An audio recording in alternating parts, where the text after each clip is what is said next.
Santapan Harian Jumat 13 Juni 2025.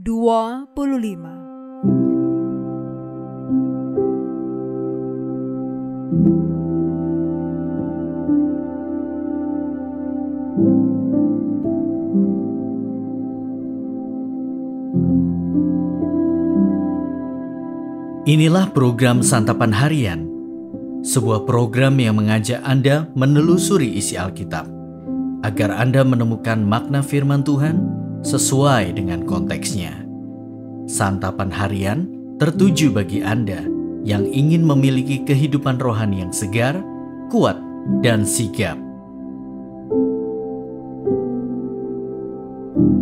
Hari ini kita akan membaca Ibrani pasalnya yang keempat, ayat 14 hingga pasalnya yang kelima, ayatnya yang ke-10. Namun sebelumnya, mari kita berdoa. Kami rindu akan firman-Mu. Perkenankanlah kami ya Kristus untuk menerima serta mendengarkan firman-Mu. Di dalam nama-Mu, Kristus Yesus, kami memohon. Amin. Ibrani 4 ayat 14 sampai 5 ayat yang ke-10. Jadi karena kita sekarang mempunyai imam besar agung yang telah melintasi semua langit, yaitu Yesus anak Allah, baiklah kita berpegang teguh pada pengakuan iman kita. Sebab imam besar yang kita punya bukanlah imam besar yang tidak dapat turut merasakan kelemahan-kelemahan kita. Sebaliknya sama seperti kita, ia telah dicobai dalam segala hal, hanya saja ia tidak berbuat dosa. Sebab itu marilah kita dengan penuh keberanian menghampiri tahta anugerah, supaya kita menerima rahmat dan menemukan anugerah untuk mendapat pertolongan pada waktunya. Sebab setiap imam besar yang dipilih dari antara manusia ditetapkan bagi manusia dalam hubungan mereka dengan Allah, supaya ia membawa persembahan dan kurban karena dosa. Ia dapat mengerti orang-orang yang tidak tahu apa-apa dan sesat, karena ia sendiri penuh dengan kelemahan, yang mengharuskannya untuk mempersembahkan kurban untuk menebus dosa-dosa, bukan saja bagi umat tetapi juga bagi dirinya sendiri. Dan tidak seorang pun yang mengambil kehormatan itu bagi dirinya sendiri, melainkan dipanggil oleh Allah untuk itu, seperti yang telah terjadi dengan Harun. Demikian pula Kristus tidak memuliakan dirinya sendiri dengan menjadi imam besar, tetapi dimuliakan oleh Dia yang berfirman kepadanya, "Engkaulah anakku, pada hari ini engkau kunyatakan sebagai anak." Sebagaimana Allah berfirman dalam nas yang lain, "Engkau adalah imam untuk selama-lamanya menurut aturan Melkisedek."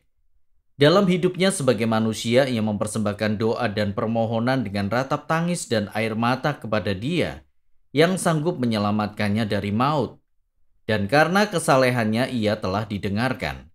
Sekalipun ia adalah anak, ia telah belajar taat dari apa yang telah dideritanya. Dan sesudah ia disempurnakan, ia menjadi sumber keselamatan yang abadi bagi semua orang yang taat kepadanya. Dan ia dipanggil menjadi imam besar oleh Allah menurut aturan Melkisedek.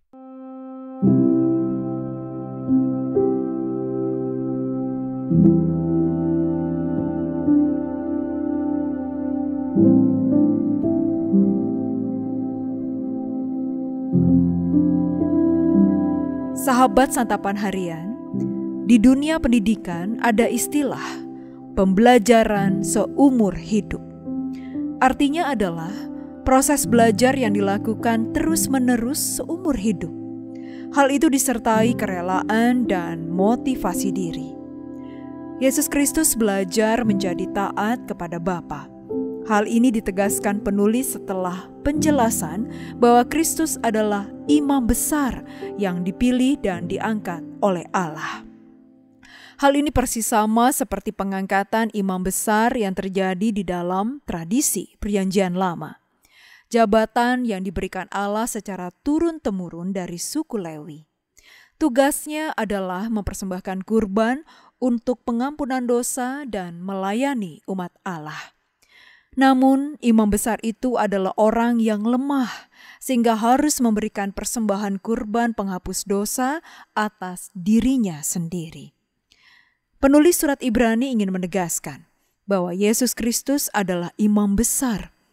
Namun, ada keunikan yang membedakan dengan imam besar lainnya, yaitu Kristus telah belajar menjadi taat dalam penderitaan yang dialaminya.